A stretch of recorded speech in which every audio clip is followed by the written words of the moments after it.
কি amount gold চুরি হয়েছে আপনি জানেন? আমি জানি কি অ্যামাউন্ট গোল্ড চুরি হয়েছে। তো আমি অডিট না করলে কিভাবে জানবো? যে সোনার বারগুলো রাখা হয়, যে গোল্ড বার, সেই গোল্ড বারগুলো কি সোনার রাখা হয়েছে নাকি সেগুলো তামার রাখা হয়েছে, সেটা আমরা কিভাবে জানবো? তো সেগুলো জানতে হলে তো আপনাকে প্রপার অডিট করতে হবে, এবং প্রপার অডিট করতে হলে একটা জনগণের সরকার তো লাগবে, সেখানে দায়বদ্ধ সরকার একটা লাগবে। তো সেটা না হওয়া পর্যন্ত আপনি অর্থনীতির আসল অবস্থা বুঝতে পারবেন না। আর রেমিটেন্সের যেটা বলছেন, রেমিটেন্সের ফাঁকটা আপনাকে আমি বলে দিই, আমি এখনই বলে দিই। বয়স হয়ে গেছে, আমরা দেখেছি রেমিটেন্স, বাংলাদেশের রেমিটেন্স কখন বাড়ে? নর্মালি 2 ঈদে বাড়ে। 2 ঈদে কেন বাড়ে? 2 ঈদের সময় আমরা দেখেছি যে মানুষ টাকা পাঠায় তার আত্মীয় স্বজনের জন্য, এবং ঈদের পরের মাসে সেই রেমিটেন্স কমে যায়। আপনি যদি হিস্টোরিক্যাল ডাটা দেখেন, আপনি প্রত্যেকবার দেখবেন যে ঈদের মাসে বাড়বে, ঈদের পরের মাসে কমে যাবে। বাংলাদেশে আশ্চর্যের ব্যাপার হচ্ছে যে ওই যে ভাড়া খাটা সাংবাদিক যারা, এই সরকারের দালাল সাংবাদিক, যাদের কাজ হচ্ছে হালুয়া রুটির ভাগ নেয়া, এই সাংবাদিক গোষ্ঠী হিসাব দেখাচ্ছে এই মাসে নাকি রেকর্ড রেমিটেন্স হচ্ছে, যেটা ইয়ের সাথে মেলে না, যেটা লজিকের সাথে মেলে না। এটা মেলার কোনো কারণও নাই, এবং তারা 19 দিনের একটা গল্প বলছে। আমার ব্যক্তিগত ধারণা, মাস শেষ হলে আপনি দেখবেন যে এই গল্প সঠিক ছিল না। এই গল্পটা এখন বাজারে কেন ছড়া হয়েছে জানেন? যাতে ডলারের দাম আরো বেড়ে না যায়, মানে টাকার দাম আরো কমে না যায়। কারণ যদি জনগণ জেনে যায় যে টাকার দাম আসলে আমাদের রিজার্ভে টাকা নাই, তাহলে তো ডলারের দাম আরো বেড়ে যাবে। এইটা আটকানোর জন্য এই গল্প বলা হচ্ছে যে ঈদের পরের মাস, ঈদ হয়েছে কিন্তু আমাদের এই মাসে কত 1 তারিখে বোধহয় ঈদ হলো, তাই না? 1 তারিখে ঈদ হলো। তো তার মানে ঈদের পরে তো রেমিটেন্স কমতেই হবে, এটা অলওয়েজ এটা হয়েছে। ঈদের পরে 18 দিন রেমিটেন্স বাড়লো, এটা কি সম্ভবপর কথা? এবছর ভাই উল্টাটা হয়েছে, এটা কোনোদিন এটা হতেই পারে না। সুতরাং এই হিসাব সম্পূর্ণ একটা ভুয়া হিসাব দেওয়া হচ্ছে জনগণকে ভুল বোঝানোর জন্য। কাজে এদের কোনো স্ট্যাটিস্টিক্স আমি বিশ্বাস করি না। আপনাকে আরেকটা এক্সাম্পল দিই। তারা কি বলছে এখন বাংলাদেশে মুদ্রাস্ফীতি কত? 5.6 না 5.7 বলছে, তাই না? জিনিসপত্রের দাম কত বেড়েছে? আমি দর্শক যারা শুনছেন আমাদের বক্তব্য বা পরে যারা শুনবেন তাদেরকে জিজ্ঞেস করি, আমি জিনিসপত্রের দাম কত বেড়েছে আপনারা বলেন, কয় গুণ বেড়েছে? এবং মুদ্রাস্ফীতি জিনিসটা কি? আমি সহজভাবে বলি, মুদ্রাস্ফীতি তো টেকনিক্যাল টার্ম, যে সাধারণ জনগণ বুঝবেন না। মুদ্রাস্ফীতি মানে হচ্ছে জীবনযাত্রার ব্যয় কত বাড়লো, এটাই মুদ্রাস্ফীতি। সহজ ডেফিনেশন দিচ্ছি আমি ইকোনমিক্সে। জিনিসপত্রের দাম কত, জীবনযাত্রার দাম কত বাড়লো, জীবনের জিনিসপত্রের দাম কত বাড়লো। আচ্ছা, গত 1 মাসে বলেন চাল, ডাল, তেল, আমি যদি বেসিক আইটেমে যদি শুধু থাকি, চাল, ডাল, তেল, সবজি, মাংস, মাছ, এই 5-6টা আইটেমের কত % দাম বেড়েছে, এইটা জানলেই আপনি মুদ্রাস্ফীতি জানবেন। আমি যতদূর শুনেছি যে ইয়েরা বলেছে, ওই যে বিবিএস যেটা বলে, যে তাদের হিসাব অনুযায়ী জিনিসপত্রের দাম বেড়েছে কোনো কোনো ক্ষেত্রে 50 থেকে 80%। আপনার মুদ্রাস্ফীতি কি করে 5% হবে, 5.6% হবে? প্রশ্নই আসে না। কাজে এই সরকারের প্রতিটি স্ট্যাটিস্টিক্স বানানো স্ট্যাটিস্টিক্স, জনগণকে ধোঁকা দেওয়ার মতো। তারা যেভাবে ওই যে 5 বছর পর পর একটা ভোটের নাটক করে, সেইভাবেই জনগণকে একটা ভুয়া স্ট্যাটিস্টিক্স এই শেখ হাসিনা দিয়ে চলেছে। এই স্ট্যাটিস্টিক্স এর উপরে কোনো বিশ্বাস করার কোনো কারণ নাই। আমি আপনাকে যে প্রশ্নটি শুরুতেই করছিলাম, যে আপনি নিশ্চয়ই দেখেছেন কিনা জানি না, ফেসবুক, ইউটিউব, সোশ্যাল মিডিয়া সয়লাব শেখ মুজিবকে নিয়ে একটি সিনেমা হয়েছে, কি যেন একজন নায়ক নাম, তো ওনাকে শেখ মুজিব বানানো হয়েছে। তো ওনাকে আপনার 7ই মার্চের একটি ভাষণ, সম্ভবত যেই ট্রেলার যেটা দেখানো হয়েছে, সেখানে 7ই মার্চের ভাষণে উনি এক জায়গায় বলছেন যে ভারত বাংলাদেশ ভাই ভাই। এই কথাটা আসলে কি মানে শেখ মুজিব বলেছিলেন কিনা তিনি 7ই মার্চে যে ভাষণ, সেখানে প্রশ্নই আসে না। 7ই মার্চে ভারতের রেফারেন্স কেন আসবে? 7ই মার্চের বক্তৃতা শেখ মুজিব কেন দিয়েছিলেন? দিয়েছিলেন এই কারণে যে আর্মি ক্র্যাকডাউন হয়েছিল বাংলাদেশে, পাকিস্তান আর্মি ক্র্যাকডাউন করেছিল, এবং পাকিস্তান আর্মি কি করলো, তখন যে জেনারেল ইয়াহিয়া ছিলেন তিনি কি করলেন, পার্লামেন্টের অধিবেশন বন্ধ করে দিলেন। সুতরাং তার বক্তৃতা ছিল সেই পার্লামেন্ট অধিবেশন নিয়ে, তার মানে রাজনীতি নিয়ে বক্তৃতা ছিল। এবং পাকিস্তান আর্মি যে ক্র্যাকডাউন করেছিল, যত মানুষ হত্যা করেছিল, সেটার বিচারের জন্য তিনি বক্তৃতা দিয়েছিলেন। সেখানে ভারতের কোন প্রসঙ্গই তিনি বলেন নাই, ভারত নামটাই উচ্চারণ করেন নাই। সুতরাং ভারত বাংলাদেশ ভাই ভাই এটা বলার, এটা সম্পূর্ণভাবে ইতিহাস বিকৃতি, এটা ইচ্ছাকৃতভাবে করা হচ্ছে। 2 নম্বর হচ্ছে, শেখ মুজিবুর রহমান বলুক আর না বলুক, সেটার থেকে বড় কথা হচ্ছে ভারতের সাথে কিন্তু শেখ পরিবারের যোগাযোগ সেই পাকিস্তানি আমল থেকেই আছে। এটা আপনাদের মনে রাখতে হবে। ভারতের গোয়েন্দাদের সাথে এই শেখ পরিবারের যোগাযোগ পাকিস্তান আমল থেকেই আছে, এবং শেখ মুজিবুর রহমানও ভারতীয় গোয়েন্দাদের দ্বারাই পরিচালিত হতেন। কিন্তু সেই সময় এই ভারত বাংলাদেশ ভাই ভাই এটা বলার কোনো সুযোগ ছিল না। এটা যদি সেই সময় তিনি বলতেন, তাহলে তো পাকিস্তান সরকার তাকে গ্রেফতার করতো রাষ্ট্রদ্রোহের মামলায়, তাকে তো সঙ্গে সঙ্গে গ্রেফতার করতো পাকিস্তান সরকার। তাহলে বলতো যে তিনি এই ধরনের কথা বলেছেন। এটা কোথাও নাই, কারণ এটা সম্পূর্ণভাবে ইতিহাস বিকৃতি। এটা আসলে বাংলাদেশের জনগণকে আরো ভারতপন্থী করার চেষ্টা করা হচ্ছে। মানে ভারতের বিরুদ্ধে তো একটা বাংলাদেশের, আমি মনে করি অধিকাংশ মুসলমান জনগোষ্ঠীর ভারতের প্রতি যথেষ্ট কি বলবো বিরাগের কারণ আছে। কারণ ভারতে শুধু যে বাংলাদেশের উপরে আধিপত্যবাদ কায়েম করেছে তাই নয়, শুধু যে বাংলাদেশের জনগণের উপরে একটি জালিম সরকারকে ভারত সরকার বসিয়ে রেখেছে তাই নয়, ভারতে প্রতিদিন মুসলমানদের উপরে যে জুলুম চলছে। আপনি দেখেছেন গত 2 দিন আগে একটা ভিডিওতে দেখা গেছে 65 বছরের একটা বয়স্ক মানুষকে এক বিজেপির এক গুন্ডা, বিশাল লম্বা চড়া গুন্ডা, পিটিয়ে মেরে ফেলেছে। এবং পিটিয়ে মারছে এবং তাকে জিজ্ঞেস করছে প্রতি মুহূর্তে, এই তোর নাম কি মোহাম্মদ নাকি? তার মানে সে ধারণা করছে যে লোকটি মুসলমান, এই 65 বছরের লোকটি। এবং প্রত্যেকবার মারার আগে তাকে বলছে তোর নাম মোহাম্মদ নাকি, এবং বলতে বলতে সেই লোকটিকে পিটিয়ে মেরে ফেলেছে। তো পরে দেখা গেছে যে লোকটি কিন্তু মুসলমান না, লোকটি হিন্দু। তো সে বুঝতে পারে না, তো না বুঝতে পেরে সে পিটিয়ে একজন লোককে মেরে ফেললো শুধুমাত্র মুসলমান ধারণা করার কারণে। তাহলে যে ভারতে মুসলমানদের প্রতি এরকম জুলুম করা হচ্ছে, ভারতে প্রতিদিন একটা করে প্রায় মসজিদ ভাঙা হচ্ছে, প্রতিদিন একটা করে মসজিদের উপরে তারা বলছে যে এগুলো মন্দির ছিল এবং এগুলোতে আর নামাজ পড়তে পারবে না, প্রতিদিন একটা করে।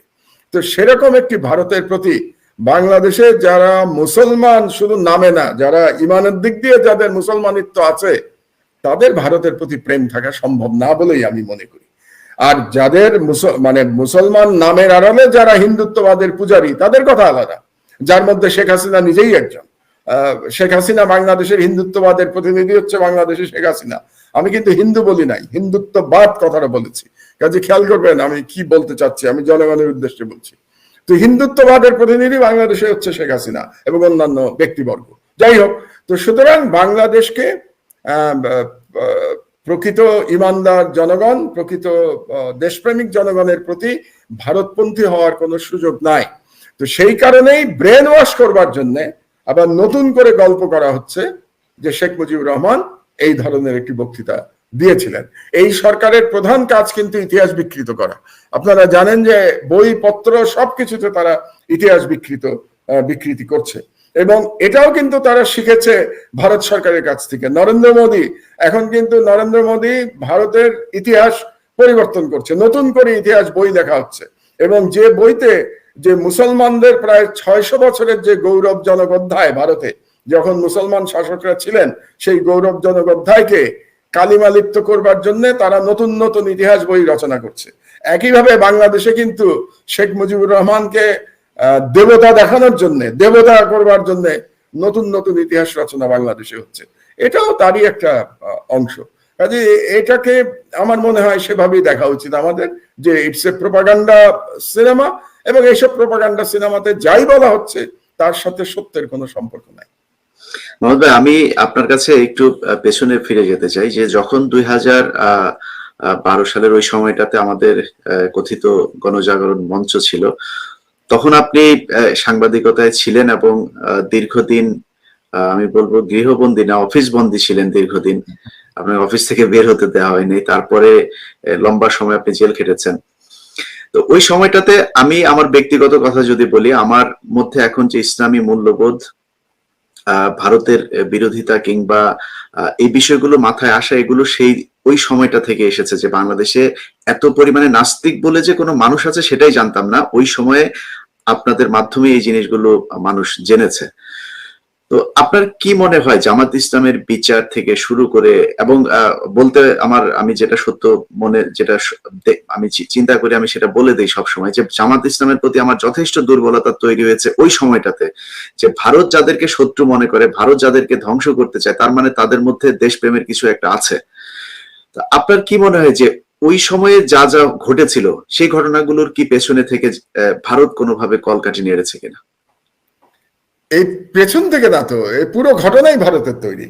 সেই সময় যে গণজাগরণের নামে যেটা করা হয়েছে সেটাতে যারা ইনভলভ ছিল তারা প্রত্যেকেই, আমি নাস্তিকও বলবো না, ইসলাম বিদ্বেষী। নাস্তিক হলেও আমার আপত্তি নাই ব্যক্তিগতভাবে, কারণ নাস্তিক মানে কি? নাস্তিক মানে যে কোনো ধর্ম মানে না। তার বিচার করবার দায়িত্ব মহান আল্লাহ তাআলার, আল্লাহ বিচার করবেন। কারণ নাস্তিক মানে সে আল্লাহর অস্তিত্বকে অস্বীকার করছে, তো তার সাজা দেওয়ার ক্ষমতা এবং অধিকার সবই মহান আল্লাহ তাআলার, সেখানে আমার বলার কিছু নাই। এরা কিন্তু নাস্তিক না, এরা ইসলাম বিদ্বেষী। আপনি দেখবেন বাংলাদেশের যে নাস্তিক গ্রুপ বলে আমরা যাদেরকে চিনি, তারা সর্বক্ষণ ইসলামের বিরুদ্ধে কথা বলছে, তারা অন্য কোনো ধর্মের বিরুদ্ধে কথা বলছে না। এবং তাদেরকে আপনি দেখবেন যখন পূজা হয়, দুর্গা পূজা হয়, এদের প্রত্যেককে দেখবেন এই দুর্গা পূজায় সোৎসাহে অংশ নিতে। তো আপনি যদি নাস্তিক হন তাহলে আপনি তো কোনো ধর্মীয় অনুষ্ঠানে যাবেন না, তাহলে আপনি পূজাতে যান কেন? আপনি পূজাতে যে এত আনন্দ ফুর্তি কেন করেন? তার মানে তারা নাস্তিক না, ইসলাম বিদ্বেষী। এবং এই পুরো গণজাগরণের ব্যাপারটা তৈরি করেছিল ভারতীয় দূতাবাস। এবং আরেকটি প্রমাণ করে দেই আপনাকে, সেই সময় প্রণব মুখার্জি বাংলাদেশ সফরে এসেছিল। আমি যখন পত্রিকা অফিসে বন্দী, আপনি যেটা বললেন অফিস বন্দী ছিলাম, 4 মাস অফিস বন্দী ছিলাম, মাটিতে ঘুমাতাম আমি। আমার যে অফিসটা ছিল, আপনি তো গেছেন ওখানে, ওই সম্পাদকের ঘরে আমি ওই মাটিতে শুয়ে থাকতাম আর কি, রাত্রে একটা চাদর বিছিয়ে রাতের বেলা ওখানে থাকতাম, আর সারাদিন অফিস করতাম। যাই হোক, তো ওখানে পুরো, তখন প্রণব এসেছিল বাংলাদেশে। প্রণব তখন নতুন রাষ্ট্রপতি হয়েছে, কি বলে, ভারতের রাষ্ট্রপতি হয়েছে। তো এখানে এসে তিনি একটা কথা বলেছিলেন এয়ারপোর্টে, আপনার মনে আছে কিনা? তিনি বলেছিলেন যে আমার অন্তর, আমি নৈতিকভাবে গণজাগরণকে সমর্থন করি এবং আমি ওখানে চলে যেতাম নিজেই, কিন্তু আমি যেতে পারছি না দুটো কারণে। একটা হচ্ছে আমার সময় নাই, আর দ্বিতীয় হচ্ছে প্রোটোকল। কারণ তিনি একটা রাষ্ট্রের প্রেসিডেন্ট, ভারতের প্রেসিডেন্ট, কিভাবে তিনি কোন প্রোটোকলে তিনি ওখানে যাবেন? সো প্রোটোকলের কারণে এবং সময়ের কারণে তিনি যেতে পারেননি। কিন্তু বাংলাদেশে নেমেই তিনি বলেছিলেন তার সম্পূর্ণ সমর্থনের কথা। আসলে উদ্দেশ্যটা কি ছিল আপনাদের বুঝতে হবে, যে ওই সময় কেন আমি এই অবস্থান গ্রহণ করেছিলাম যেখানে সকল মিডিয়া গণজাগরণের পক্ষে ছিল। কারণ সেই সময় আমি যে কাগজে একদিন যে কাগজের শিরোনাম করলাম যে শাহবাগে ফ্যাসিবাদের পদধ্বনি, এইটার একটা গল্প আছে। গল্পটা আপনাকে বলি। আমি বসে আছি সন্ধ্যার সময়, আমরা ওই দিনের পত্রিকা মেকআপ করছি পত্রিকা। সেই সময় আবদাল সাহেব আসলেন, সৈয়দ আবদাল, আমার উপদেষ্টা সম্পাদক যিনি ছিলেন। তিনি বললেন যে মাহমুদ ভাই আজকে লিড স্টোরি কি হবে? এই হচ্ছে লিড স্টোরি নিয়ে আসলেন তিনি, এটার হেডিং কি হবে? তো তখন ওখান থেকে দাবি তোলা হচ্ছে, কি বলে, গণজাগরণ থেকে, যে বাংলাদেশের সকল মিডিয়া যারা তাদের সমর্থন করবে না সেটা বন্ধ করে দিতে হবে। এবং তারা নাম নিয়ে বলছে দিগন্ত টিভি বন্ধ করতে হবে, নয়া দিগন্ত বন্ধ করতে হবে, আমার দেশ বন্ধ করতে হবে, সংগ্রাম বন্ধ করতে হবে, ইসলামিক টিভি বন্ধ করতে হবে। শুধু তাই না, আজকে যে ইসলামিক ব্যাংক সব থেকে বেশি রেমিটেন্সের টাকা আনে, তাদের দাবির মধ্যে ছিল, আপনার মনে আছে হয়তো ইলিয়াস, ইসলামী ব্যাংকটা বন্ধ করে দিতে হবে। কাজে বাংলাদেশে ইসলামের নামে যা কিছু আছে সবকিছু বন্ধ করে দিতে হবে, এটা ছিল তাদের দাবি গণজাগরণ মঞ্চ থেকে। এটা যখন আমি পড়লাম নিউজটা, লিড নিউজটা পড়ার পরে আমি বললাম, হাতে লিখে দিলাম, জাস্ট পেন্সিল দিয়ে লিখে দিলাম, আজকে হেডিং হবে শাহবাগে ফ্যাসিবাদের পদধ্বনি। 3টা শব্দ, এই 3টা শব্দ, এই আজকে যে এত ফ্যাসিবাদ আমরা শুনি সবার মুখে, রাজনৈতিক নেতাদের মুখে, সর্বপ্রথম ফ্যাসিবাদের শব্দটা আমার দেশে লেখা হয়েছিল। যাই হোক, তো আমরা বুঝতে পেরেছিলাম যে এই পুরো ষড়যন্ত্রটা হচ্ছে ভারতীয় ষড়যন্ত্র। এবং ষড়যন্ত্রের উদ্দেশ্যটা কি ছিল? উদ্দেশ্য ছিল বাংলাদেশকে কালচারালি একদম হিন্দুত্ববাদের কাছে বাংলাদেশকে নিয়ে যাওয়া। বাংলাদেশ যেন সম্পূর্ণভাবে একটা হিন্দুত্ববাদী রাষ্ট্রে পরিণত হয়। এই জন্য ইসলামের যে কালচার, ইসলামের যে ঐতিহ্য, এটা সম্পূর্ণভাবে মুছে ফেলার জন্য গণজাগরণ মঞ্চের সৃষ্টি হয়েছিল। এই বিষয়টি আমাদেরকে বুঝতে হবে। এবং এই বিষয়টিকে মাথায় রেখেই কিন্তু আমার দেশে আমরা লড়াই করেছিলাম। আমরা তখন চিন্তা করেছিলাম, যদি আমরা পরাজিত হই তাহলে বাংলাদেশে আর ইসলামী কালচার, ইসলামী এমনকি আমাদের ধর্মীয় স্বাধীনতা পর্যন্ত থাকবে না। ধর্মীয় স্বাধীনতা এখনো তো পুরোপুরি নাই। আমাদের কি আছে? বাংলাদেশ তো 90% মুসলমানের দেশ। আপনি কি বলতে পারেন যে বাংলাদেশে পুরোপুরি মুসলমানদের ধর্মীয় স্বাধীনতা আছে? বাংলাদেশে কোনো, আপনি জানেন নিশ্চয়ই যে বাংলাদেশে কোনো ইয়াং ছেলে সে যদি প্রতিদিন সকালবেলা ফজরের নামাজ মসজিদে গিয়ে পড়ে, আপনি কি জানেন পরের দিন থেকে তার পিছনে গোয়েন্দা লেগে যায়, গোয়েন্দা লেগে যায় তার পিছনে, যে ইয়াং ছেলে কেন প্রত্যেকদিন সকালে মসজিদে গিয়ে নামাজ পড়ছে। তো এটাই তো বাংলাদেশের অবস্থা। বাংলাদেশে এই মুহূর্তে কতজন আলেম জেলখানার মধ্যে আছেন? অসংখ্য আলেম জেলখানার মধ্যে আছেন। বাংলাদেশের কত আলেমকে কিরকম জুলুম করা হয়েছে, তার মধ্যে একজনকে তো আমি দেখেছি জেলখানায়, আমি তখন জেলে, বাবুনগরী, মারা গেছেন, আল্লাহ তাকে বেহেশত নসিব করুক। বাবুনগরীকে যেরকম জুলুম, যেরকম ফিজিক্যাল টর্চার তাকে করা হয়েছে, এটা কল্পনা করতে পারবেন না। আমি জেলখানার জেলারের কাছ থেকে শুনেছি তার দুটো হাঁটুতে পচন ধরে গেছিল, এবং তাকে কখন জামিন দিয়েছে সরকার, কারণ সরকারের ধারণা ছিল তিনি বাঁচবেন না, তিনি জীবিত থাকবেন না। তাকে যখন ইয়েতে নিয়ে আসলো, শাহবাগে যে হসপিটালটা, বার্ডেনে নিয়ে আসছিল তাকে। তো আমি যেটা বলতে চাচ্ছি, তো বাংলাদেশে তো ধর্মীয় স্বাধীনতা নাই, কিন্তু যদি শাহবাগ সফল হতো পুরোপুরি, গণজাগরণ যদি পুরোপুরি সফল হতো, তাহলে যতটুকু আছে ইসলামের ততটুকু আজকে বাংলাদেশে আপনি দেখতেন না। এই কারণেই আমরা সেই লড়াইটা শুরু করেছিলাম। তো সেই লড়াইয়ের কারণে আমাদেরকে অনেক কিছু মূল্য দিতে হয়েছে। আমি 4 বছর জেলে ছিলাম, আমার সমস্ত পত্রিকা নিয়ে গেছে, আমার প্রেস জোর করে নিয়ে গেছে, আজকে পর্যন্ত সেই প্রেস সরকারের দখলে। কোটি কোটি টাকার, আপনি জানবেন যে নিউজ প্রিন্ট, কোটি কোটি টাকার নিউজ প্রিন্ট তারা নিয়ে এটা তো পচিয়ে ফেলেছে। কাজে অর্থনৈতিকভাবে সব দিক দিয়ে আমাদেরকে প্রচুর মূল্য দিতে হয়েছে। আজকে আপনি আমি বিদেশে নির্বাসিত জীবনযাপন করছি, কিন্তু আমরা মেনে নিয়েছি ইলিয়াস, এবং আমার মধ্যে কোনো দুঃখ নাই।